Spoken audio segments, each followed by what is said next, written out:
મારા વાલા પ્રિયો, ઈસુ ખ્રિસ્તના નામમાં હું તમને પ્રેમાળ શુભેચ્છા પાઠવું છું. સુવા સ્થળ સુંદર છે, તે બાજુ સમુદ્ર છે અને અહીં એક સુંદર બગીચો છે અને હું અહીંથી તમારી સાથે વાત કરીને ખૂબ આનંદિત છું.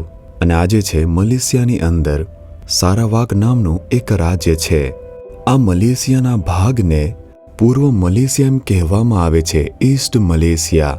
અને આ મલેશિયાની રાજધાની છે અને કુઆલાલુમ્પુરથી આપણે 2 કલાકમાં યુવાન મુસાફરી કરીએ છીએ. સમુદ્રને પાર કરીએ. ટાપુ છે જે સમુદ્રમાં હાજર છે. એવી રીતે આ મલેશિયાનું છે. મીરી નામનું એક દરિયા કિનારે આવેલું એક શહેર છે. તે ખૂબ જ સુંદર છે અને પર્વતમાળાઓ પણ છે. ખૂબ જ સમૃદ્ધ સ્થળ છે. લોકોએ અહીં સુંદર બગીચો પણ બનાવ્યો છે. તેથી ઘણા બધા લોકો આ જગ્યાએ ફરવા આવે છે, ચાલવા આવે છે. તેઓ તેનો ખૂબ જ આનંદ માણે છે. આપણે પણ પ્રભુની રચનાનો આનંદ માણવો જોઈએ અને તે જોઈને ખુશ રહેવું જોઈએ. જો નજીકમાં કોઈ બગીચો હોય તો સવારે ઉઠીને ચાલવા જવું જોઈએ. તમારે આળસથી બેસવું ન જોઈએ. આપણે સક્રિય રહેવું જોઈએ. દરરોજ સવારે 40 મિનિટ ચાલવું જોઈએ. પછી તમારું શરીર તે સ્વસ્થ રહેશે, તમારું હૃદય પણ ખુશ રહેશે અને શાંત રહેશે. પ્રોત્સાહિત કરી શકાય છે. ઠીક છે, પ્રભુ મને શું કહે છે? જો તમે આમ પૂછો છો તો કોઈના વિશે કોઈ દુઃખ તમારા હૃદય પર અસર કરે છે.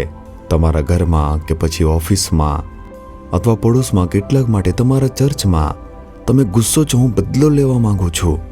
કેટલાક માટે મારી પુત્રવધુ મારા પુત્રને મારા વિશે ફરિયાદ કરી, મને નફરત કરવા લાગ્યો છે, મારે તે જવા દેવું જોઈએ, મારે કંઈક કરવું જોઈએ, મારે બદલો લેવો જોઈએ, મારે તેની સાથે કંઈક કરવું જોઈએ. શું તમે આમ વિચારો છો? ક્યારેક શું તમે કેટલાક લોકોને જોઈને આવું નહીં વિચારો કે તેઓ મને પરેશાન કરે છે, મારે કંઈક કરવું જ જોઈએ? જો તમે બહારથી કશું કરી શકતા નથી, અંદરથી વિચારશો મારે કંઈક તો કરવું જ જોઈએ. પણ પ્રભુ શું કહે છે જાણો છો? નીતિ વચનો તેના 20 અધ્યાયનું 22મું વચન, હું ભૂંડાઈનો બદલો લઈશ એવું તારે ન કહેવું જોઈએ. મારા પુત્ર, મારી પુત્રી, તેઓએ તારી વિરુદ્ધ દુષ્ટતા કરી છે તે સાચું છે.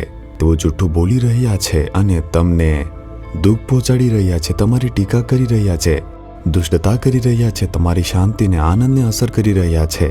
તેઓ તમને શાંતિથી રહેવા દેતા નથી, ખલેલ પહોંચાડી રહ્યા છે. તે સ્પષ્ટ છે. પરંતુ તમારે હું દુષ્ટતાનો બદલો લઈશ, હું પણ તે કરીશ એમ ન કહેવું જોઈએ પુત્ર પુત્રી.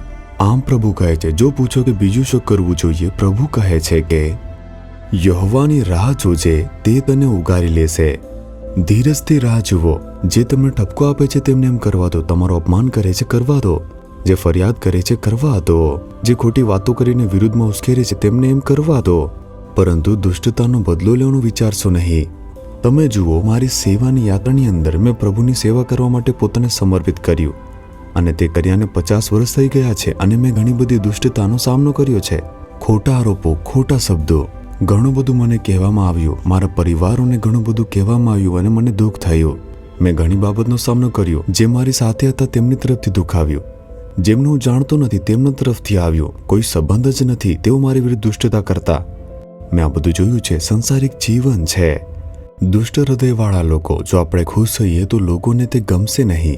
જો તમે ખુશ છો તો તમારા ઘરમાં કેટલાકને તે ગમશે નહીં.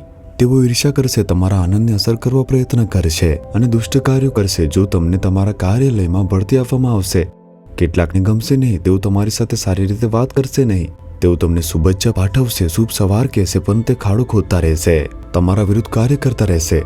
ચર્ચની અંદર જુઓ, તેઓ બહારથી તમારું સ્વાગત કરતા રહેશે, અંદરથી તે ક્યારેક ખોવાઈ જશે અને નાશ પામશે. આવા હૃદયવાળા લોકો દરેક જગ્યાએ છે અને આ જ દુનિયા છે. શું આપણે તે જોતા નથી? ઈશુના જીવનમાં પણ આપણે આ જોઈએ છીએ. આજે આ દુનિયામાં જોઈએ છીએ. આ દુનિયા છે. આપણે આવી દુનિયામાં રહીએ છીએ. આપણને નુકસાન પહોંચાડનારા લોકો વધી ગયા છે. તેથી તમે બદલું લેવાનું વિચારશો નહીં. કેટલા લોકો પર બદલું લેશો? વિચારી જુઓ. તેઓ તમારા ઘરમાં છે, બહાર છે, શેરીમાં છે, તમારા ઓફિસમાં છે અને ચર્ચમાં પણ છે. એટલે જ પ્રભુ કહે છે કે તેમ ન કરો. તમે લોકો મારી રાહ જુઓ, તેમને શાંતિથી માફ કરો. દુષ્ટ લોકો વિશે કહો, હે પ્રભુ, હું એમને માફ કરું, આશીર્વાદ આપું, હું તમારી રાહ જોઈ રહ્યો છું, તમે મને બચાવશો. બસ એટલું જ. તેમણે એમને કહ્યું કે હું બદલો લઈશ, હું તેમને મારીશ. તેમણે કહ્યું હું તમને બચાવીશ અને હું તમારું રક્ષણ કરીશ. તેઓ જે કંઈ પણ કરે તે તમને અસર કરશે નહીં. એ તો વચન છે અને પ્રભુ એ જ કરે છે. અને તેથી ઘણા લોકોએ ઘણા બધા દુષ્ટ કાર્યો કરવાનું વિચાર્યું, પરંતુ પ્રભુએ રક્ષણ કર્યું.